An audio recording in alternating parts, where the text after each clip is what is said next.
All right, everyone, welcome back to Rhythm and Roads Las Vegas. I'm your host, Joshua Jacob. On today's show, I have a very special guest. He actually has his own podcast, One Degree of Andy podcast, former member of the Christian music group For Him. Welcome, Andy Chrisman. Welcome to the show. Joshua, good to see you again, buddy. Yeah, welcome back. Yeah. Yeah.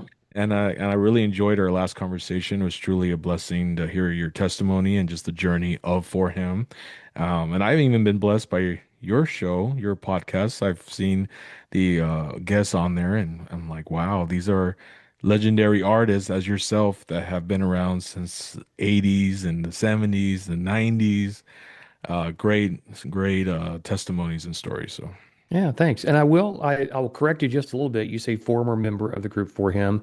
Technically, we're still together. oh, you We are? I just didn't even we know just that. don't really do anything. Yeah, we're not. Oh, Yeah, it's not like okay. That's we great news to me. we we call it an extended hiatus. So I don't, Oh, okay. maybe there'll be something in the future. We still get together and do a few things every now and then, but Oh, yeah, well, we never we that's. never we never, lock the door and bolt it. Yeah, we just Oh, okay, okay. yeah. Oh, well, that's good to know. I thought that was like a done deal. Like, okay, bye, guys. I Like, mean, as we're long as done. long as all of us are still alive, I think there's always a possibility. Well, that's That true. yeah. And then around this time, I think there would be a really great reunion tour. Hopefully in the future, that'd be amazing. By probably that's already in the talks. Who knows? Yeah. I So, can neither confirm nor deny. Yeah. so Andy, well, before we get started, I just want to ask, how are you doing? How's it been for you and your show on One Degree of Andy? It's been great. It's been Yeah. great. We've had a really great year so far. People like Michael W. Smith and Yeah. Yeah. gosh, who else have I had on? I have to go through my list. He's the first one that pops up that I really felt like was a needle mover for us. Just an incredible conversation Oh, I bet. with Yeah. him. And then I just released.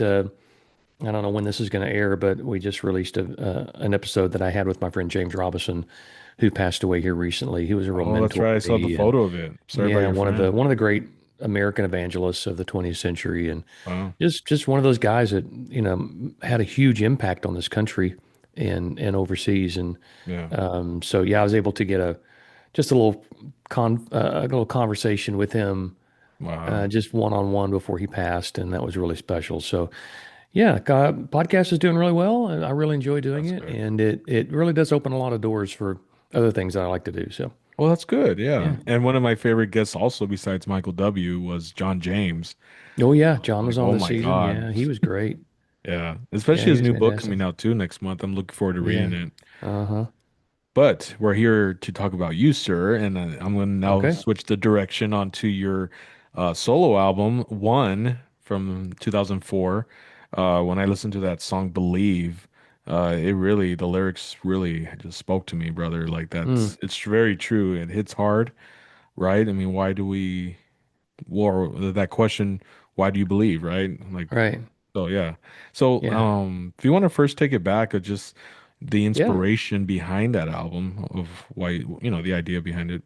The album or the song? I mean, the Oh, album we'll itself. start I guess the foundation of like the Yeah. idea for the album, and then we'll go with the song. So I've shared my story quite a bit on different podcasts, I just felt like Lord spoke to me around 1999 that my time in For Him was, as a full-time thing was coming to an end. I just didn't feel like it was what I was supposed to be doing Mm, for the, in the future of my life. And a God had been calling me to be a worship pastor. And that was one of the first callings that I ever had on my life that I can look back on and have people tell me, hey, you're really good at this. You need to be doing this. Pastors and elders and yeah, deacons, just really speaking that over me. And it was something special that I just did.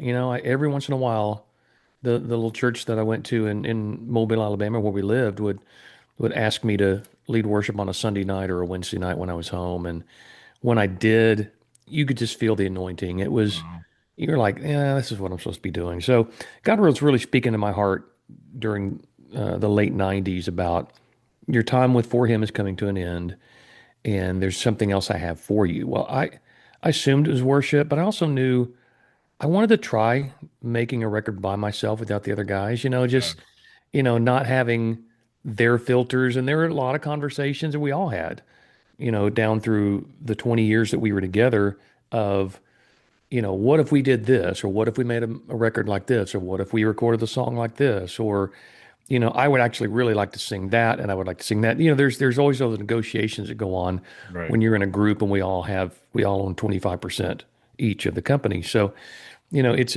a group effort, and I just wanted to see what I could do on my own. I wanted Wow. to, I wanted to make the decisions that didn't go through their filters. And so around 2003, I'd been talking to Word Records, and they were very interested in doing something with me. I started writing with people like Cindy Morgan and Chris Rodriguez, Oh, and wow. I met a very young and up and coming Matthew West, Oh, yeah. and who didn't have a record deal yet. He just had a publishing deal, and Really? Word Records put me in a room with him Wow. and Jason Ingram, who Okay. had not written a big worship song yet. And so it's two people who just turned into be giants of the worship and Yeah. Christian music industry. We wrote two songs together for my Wow. record. And so it was really fun and really, really fun to explore that territory away from For Him. I wanted to make Yeah. as different of a record as I could that didn't sound like For Him, but yet Right. was still my sensibilities as a pop artist and Christian artist and things I wanted to Yeah. say. So it was really fun to do that. I released it in 2004, and honestly, once I did, I was kind of satisfied. I was kind of like, I think Wow. I said what I wanted to say. Yeah. I, I spread my wings creatively behind the console as a producer and as a co-producer and an arranger, and I don't know, just I felt like I did what I wanted to do. So that's the reason I really only did one album as a Yeah. solo artist. After we released the record, then I had to go out on tour and I had to do all the promo stuff, and I was like, man, I don't really like this. This kind of sucks being on my Really? own. I Wow. really missed the The and guys. and honestly, since then, I've been putting myself into group situations. I like doing things on my own, but I feel like I'm born to be in a collaboration, and I just love Collaboration. being on teams, and I love I love being around other really great vocalists and Wow. songwriters and producers. So, Interesting. but it definitely scratched an itch. And you mentioned the song "Believe." That was one of the first. Well, I'll take that back. It wasn't one of the first ideas that I had, but it was the strongest idea that I felt like I had as a songwriter.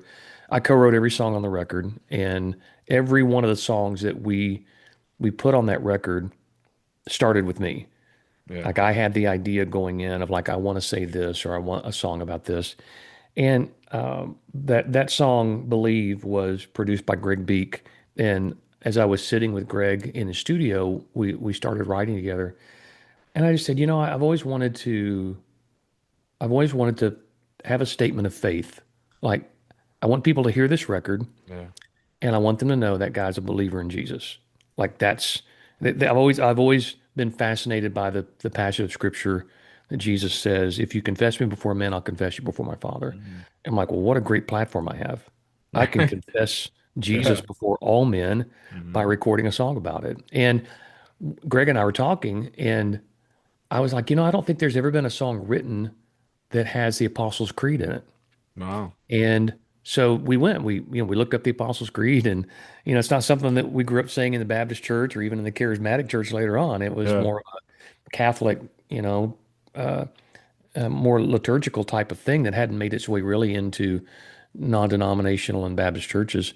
So we looked it up, started writing around that, and then just that whole idea of blessed are those who believe and yet have not seen. All right. Like like Jesus was talking about us Right.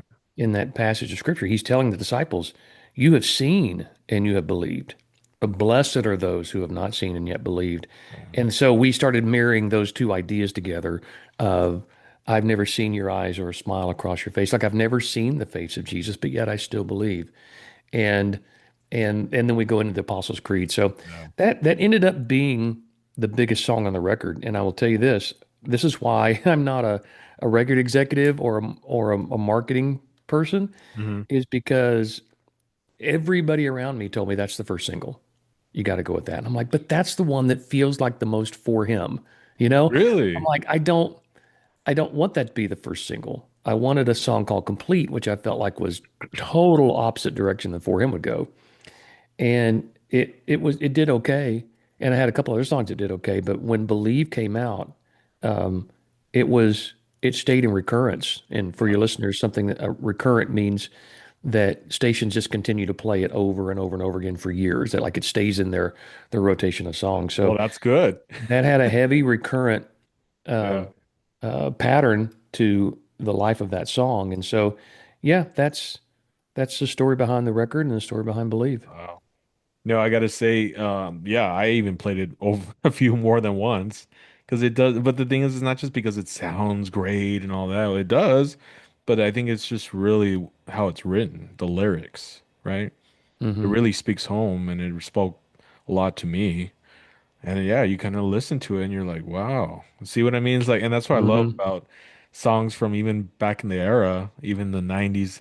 They're still Yeah. great songs, even where we're Yeah. at now. And you listen to Yeah. it and you go back to the roots of certain artists you listen to, and you're like, oh man, that helps you even in your walk right now Yeah. with God, you know? And I'll And say a I little something too about the creation of that song yeah, sonically and musically. My favorite types of songs are and Believe is like this. It's not a straight three chord repetition, and there's some variances in there, but for the most part, sonically, it's a three chord structured song that plays the same three chords over and over that's again. true, yeah. And I love that idea in pop music where you can play the same chord progression over and over again, but do different melodies to it and different, have different melody lines going with the same progression. And Yeah. then my favorite band of all time, favorite artist of all time is Tears for Fears. And one of the things Really? they do Oh that shit, I that's love, cool. and they do it, if you go listen to their catalog, they do it a lot where they'll have that repeating chord progression, Yeah. and then they'll introduce one melody and lyric line, and then a little later on under this over the same progression, a Yeah. different melody and lyrical line, and then sometimes a third and a fourth one. And then Wow. at the end of the song, all of those melody lines and lyrics all come together.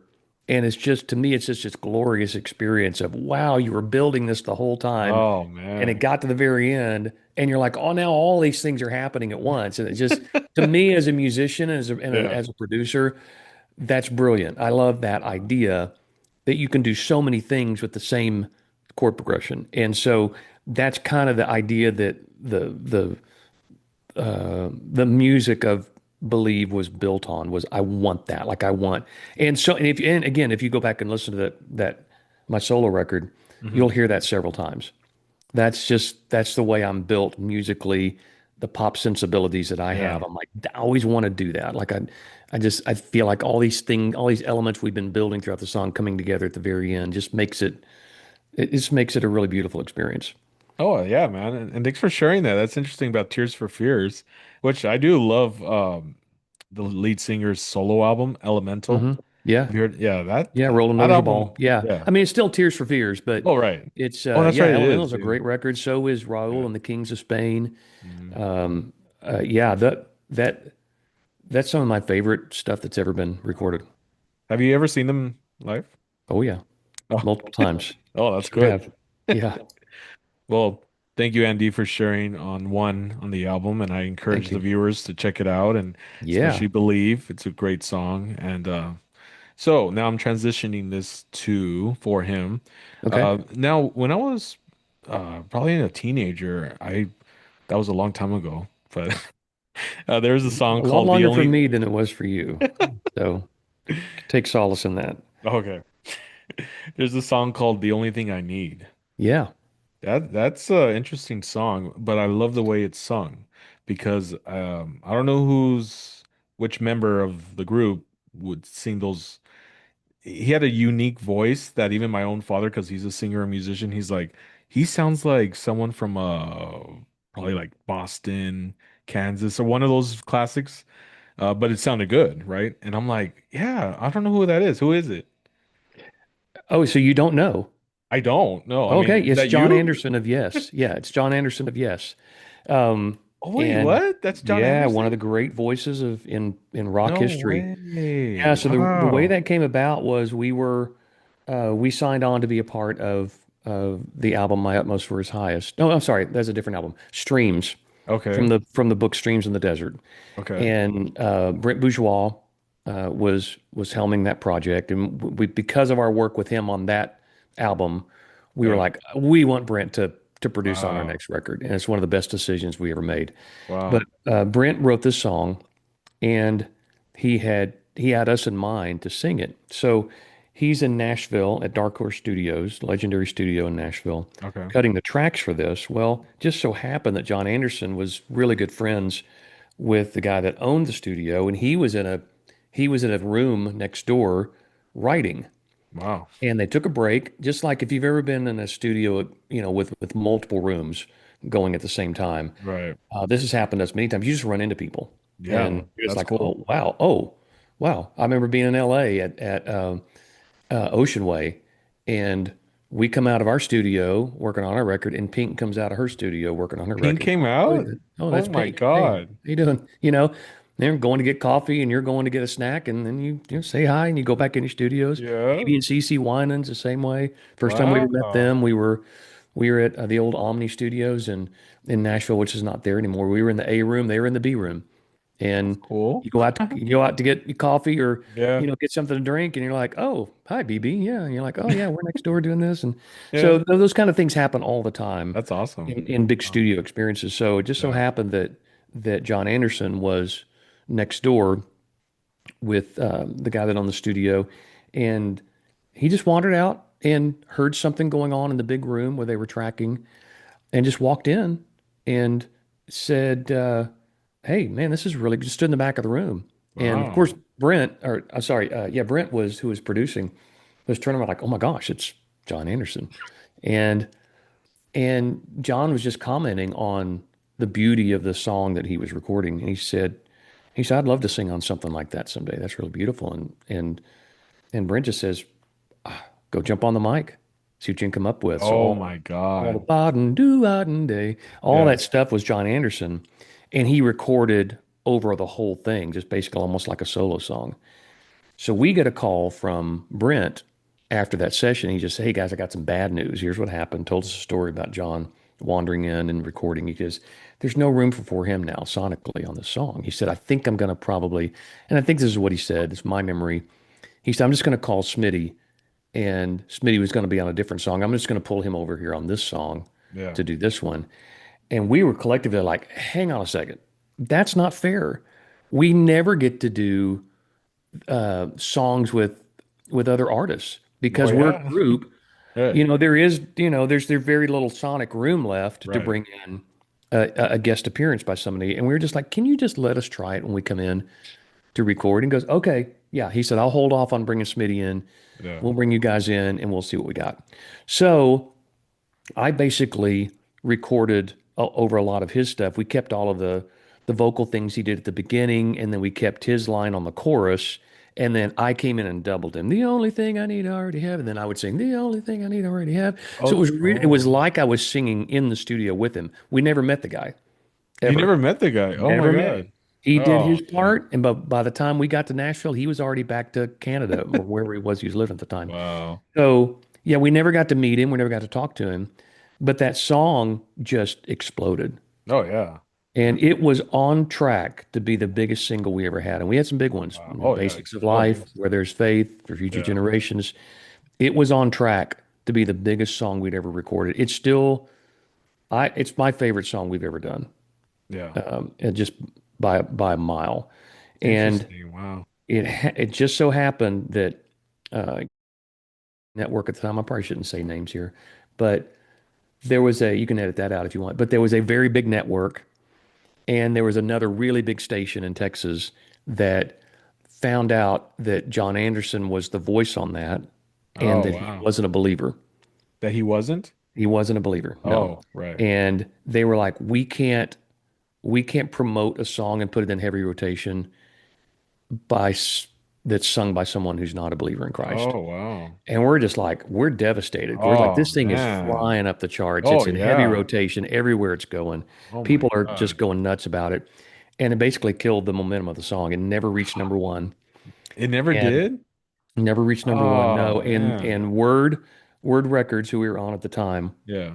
flew me in. Well, we were at the end of our Benson contract right around then, and it was a Word project. Word flew me in to replace all of John's lead vocals, Wow. and I did that in like 2 hours. They flew me back home, Wow. threw it out to radio as fast as they could. That network and the station in Texas immediately started playing the dog out of it, but it was too late. Yeah. All the other stations had now started dropping because of other songs coming in. Man. And there's a fascinating, to plug my podcast a little bit, there's a fascinating conversation I have with Chris Hauser, who's been one of the top radio promoters in Christian music for the last 50 years. Okay. And he has some really fascinating stories on how that worked, how it used to work back in Christian radio and how it works today. Yeah. But yeah, it's just that's the story of that song. You know, it was a beautiful, beautiful song to record. It still is one of my it's my favorite For Him song of all time. But the backstory is pretty wild that Yeah, that is wild. that how that came to be. Right. Well, thanks for Yeah. sharing that part. Hmm. So yeah, I was always wondering who that was in the group who had those high notes. Yeah. The only thing I need, because it really was nice the way Yeah. he sounded. And it Um, really set it apart. John Anderson doesn't just have one of the most recognizable voices in rock music. It's you put it on Christian radio. It's like there's nothing out there in Christian radio like that. oh, of course. It's That's just what. it's an all-time, Yeah. not just great voice for Christian radio, but anywhere, Oh yeah. instantly recognizable. Right. No, I gotta agree. It was when I first Yeah. heard it. Yes, I was like, wow, that voice is. I didn't know at the time I was young. Yeah. Yeah. So go back and listen to, not to tell your listeners to go listen to secular music, but go listen to Owner of a Lonely Heart or Roundabout, Oh some of yeah, those those are really good. classic Yes songs, and you'll hear that voice and go, that's the Yeah, voice of that's the right. song. Yeah. Yeah. Okay. So yeah, he was from Yes. Very Mhm. interesting. Well, before we close on this episode, what's next for you? What's in the horizon for Andy? Oh man, there's a lot of stuff going on. Stuff I can't quite talk about yet because Okay. it's not made public, but I'm in the studio Oh, working cool. with some friends, doing some projects. Nice. I will be out on tour, and that has not been announced yet. I'm with another artist that will Really? that you will know. I will be out with them for about 30 shows in the fall Oh, awesome. as an opening artist, and Are you coming out this um, direction to Vegas yeah, or maybe yeah? there's talk of a West Coast run, so maybe. All right. And then I'm doing yacht rock shows. You know, You're if you doing don't know what? what yacht rock is, that's like the music from the soft rock from the 70s and 80s. It's a big deal right now Oh, wow. with people of my age. It's it's a lot of Steely Dan and Doobie Brothers, Michael McDonald, Oh it's man. Christopher Cross, Kenny Loggins, Toto, Chicago, What? just that a Little River Band, that real Yeah. complex harmony, strings and horns and saxophone, and so I'm doing a lot of those kinds of shows right now with some friends that I mentioned Chris Rodriguez earlier, a guy named Grady Yeah. Nichols that has a great band, and he's a great sax player here in the Tulsa area. Um, we're starting to do a bunch of those shows Wow. across the country, so. I don't know. There's just a lot of really cool opportunities that I'm getting at my age. It's turned 60. So I'm kind of like, I'm going to give my voice one more run One while I more still got the run. juice. And so, yeah, don't be surprised to see me in your town sometime this year and probably a whole lot of next year. Well, I would love for you to be around Vegas area or even California. I mean, I would love to see you and meet you in person. Yeah. Um, Yeah. We'll make yeah, sure to get that set up. yeah, actually, before we close, I actually did interview Wayne Nelson from Little River Band. Oh, yeah. About a few weeks ago. Yeah, he's such a cool dude. I mean, just so humble, so just the way he just was sharing his journey. But one of the main topics of this interview was for the song "Listen to Your Heart." You remember that Mm. one? Yeah, I do. Yeah, he was sharing the journey behind that song, just like you did Mm. with "The Only Thing I Need." Yeah. And that was like a shocker too, just how that song should have been a big hit, but the way the direction it went, it didn't go that direction. But he Mm. says that's still today is one of his favorites was Wow. Listen to Your Heart. Yeah. But Well, we all have our big hits, yeah. but we also have our favorites that, it's usually not the song that everybody loves. When I go and see, I try and see every classic artist that I can from that era. before they're gone. And it's funny when they always leave their biggest song for the very last one, the one that everybody knows. Of And it course. seems like that's like the one they're most disinterested in. They're just kind of going through the motions, you know. That's true. Kenny Yeah. Loggins doing Footloose and Duran Duran doing Rio, and Yeah. you there's some of those songs where they're just like, I can tell you hate this song. I can tell you'd rather be doing, That's deeper funny. cuts on your record that mean a little bit more to you, but that's Right. just the way it is.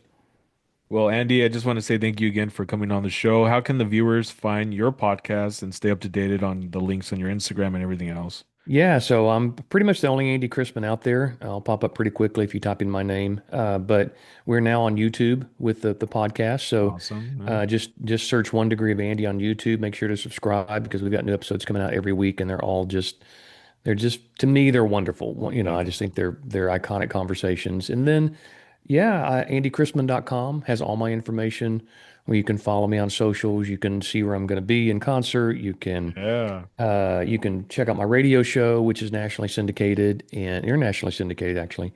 And Very then, cool. yeah, info on the podcast. That's awesome. Well, thank you so much, Andy. And for the viewers, if you'd like to come on Rhythm and Roads Las Vegas and share your testimony or story, my Instagram is Joshua Jacob Official.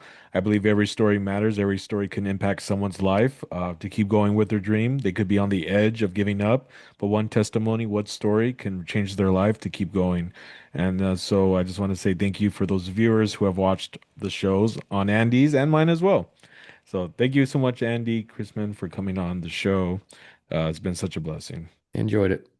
And guys, this is Joshua Jacob with Rhythm and Roads, Las Vegas. Thank you for watching.